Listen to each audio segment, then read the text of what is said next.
Leonardo Martinelli. Estou aqui para comentar sobre a Grande Fuga para Quarteto de Cordas de Ludwig van Beethoven. A Grande Fuga é uma das peças mais simbólicas, mais desafiadoras do repertório para esta formação de dois violinos, viola e violoncelo. E mesmo na obra do Beethoven, é um ponto fora da curva. Ela originalmente foi composta para ser o sexto movimento do quarteto de cordas número 13, um quarteto que ele compõe sob encomenda, de Nikolai Golitsyn, um príncipe russo que habitava ali, que estava residente em Viena. E, de fato, a primeira vez que essa peça vem a público, vem como o sexto movimento, o movimento que encerra esse quarteto que em si já era bastante gigantesco. Você normalmente no quarteto de cordas você tem 4 movimentos e Beethoven no quarteto número 13 originalmente propõe 6 movimentos, sendo que o movimento que encerra de forma bastante majestosa, grandiloquente, esse quarteto número 13 seria a Grande Fuga.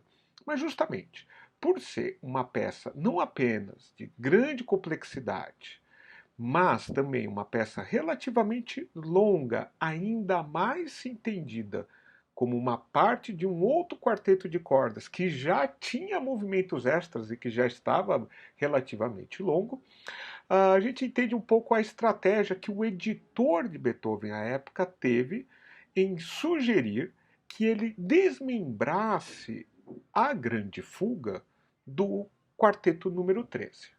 Então, como isso inclusive foi uma oportunidade de proveitos para o Beethoven, ele também topou. Inclusive nessa mudança, o quarteto número 13 ele está com o Opus 130 e a Grande Fuga ela vai ganhar o Opus 133. E na medida que é uma nova peça, Beethoven ele vai fazer a dedicatória para uma outra pessoa. Então esse movimento que originalmente estava na encomenda do Golitsyn, agora vira para o arquiduque Rodolfo da Áustria. Vivo ele, Ou seja, ele acaba vendo que tem uma razão interessante aí, um propósito comercial que ele não deixou de seguir, e de fato então a Grande Fuga ela passa a ser publicada como um número à parte, apesar de, com alguma frequência, nós a ouvirmos como um movimento que encerra uma apresentação do Quarteto 13. Então ela pode ser ouvida em separado e quem quiser apresentar a proposta original de Beethoven, que também é muito interessante, faz os 5 movimentos do Quarteto número 13 e encerra-se com a Grande Fuga. Mas afinal, o que é fuga? E aí pode até tomar como referência o cognato da palavra com o português, fugir. Fuga é um gênero que se consolida no barroco, é um gênero instrumental e que é caracterizado, na sua forma mais simples, que eu já os alerto, não vai ser a forma como Beethoven usa, mas na sua forma mais simples, a fuga é uma peça instrumental na qual você apresenta uma ideia musical principal, que nesse contexto vai ser chamada de sujeito. Normalmente não se utiliza a palavra tema, mas a função é basicamente a mesma. Então você apresenta um sujeito, essa ideia melódica principal, e esse sujeito vai ser repetido por outros instrumentos musicais. Então, aqui no caso do quarteto de cordas, nós temos 2 violinos, viola e violoncelo. Então, ele vai ser apresentado por um instrumento, nós vamos ouvir, vocês vão assistir, e depois os outros instrumentos vão repetindo e vão trabalhando esse sujeito. Eventualmente encurtando, eventualmente invertendo a ordem das notas, fazendo operações musicais que se baseia na ideia da repetição. E por que o fuga? Justamente porque como você, ao apresentar um sujeito na sequência, você coloca outro, tem uma sensação aí, de que uma espécie de corrida de gato e rato, onde os temas estão se procurando, estão tentando se reencontrar. Então, a fuga é um gênero que caracterizou de uma forma bastante importante a música do Barroco. Johann Sebastian Bach, um compositor referência para Beethoven, foi um autor célebre de muitas fugas, inclusive da famosa A Arte da Fuga, a última obra de Johann Sebastian Bach, e são obras que Beethoven tinha na sua referência, na sua formação e principalmente no seu interesse artístico.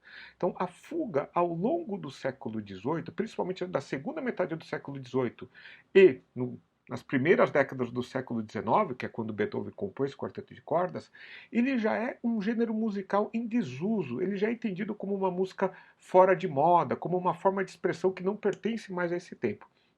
Mas fascina Beethoven a complexidade, o desafio, a abstração da escuta e da própria composição musical que a criação de uma fuga necessariamente acarreta. Até hoje em dia, ela pode ser entendida como um exercício, pode ser entendida de uma forma hiperlegítima como uma forma de expressão musical que compositoras e compositores hoje em dia podem se dedicar, e continua sendo bastante difícil pela, inclusive, implicação matemática que envolve no cálculo de você propor um sujeito que possa ser utilizado de maneiras tão diferentes dentro de processos que a fuga normalmente exige.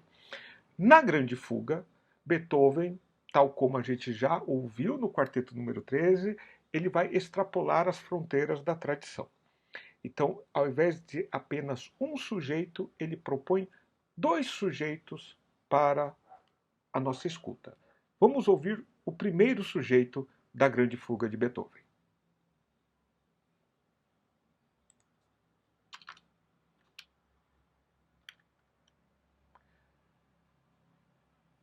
Vamos ouvir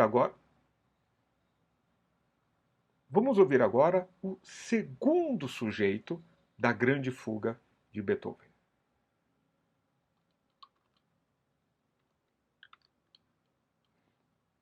Bom, esses dois sujeitos, essas duas ideias musicais, vão embasar toda a peça que nós vamos escutar.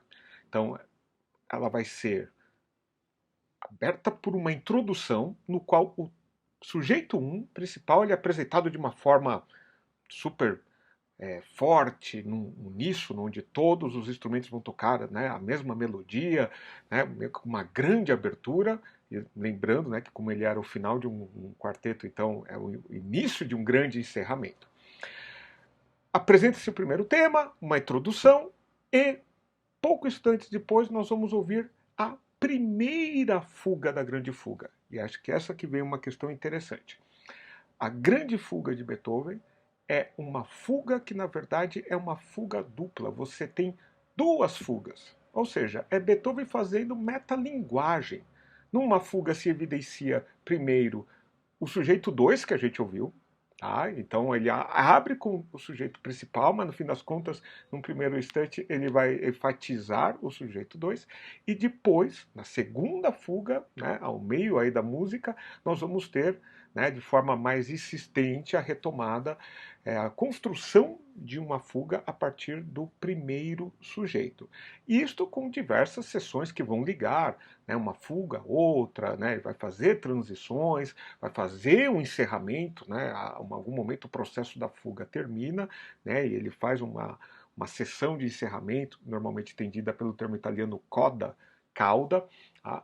Mas tudo isto somado faz da Grande Fuga, do Opus 183 de Beethoven, uma peça absolutamente única, singular dentro, do repertório de quarteto de cordas, dois, do próprio repertório das fugas, né, de uma maneira geral, da sua tradição desde o barroco, no classicismo, muitas vezes só entendida como uma espécie de exercício que compositores fazem, mas a partir de Beethoven e a partir da Grande Fuga, este gênero, esta forma de expressão musical, a fuga, ganha uma nova vida.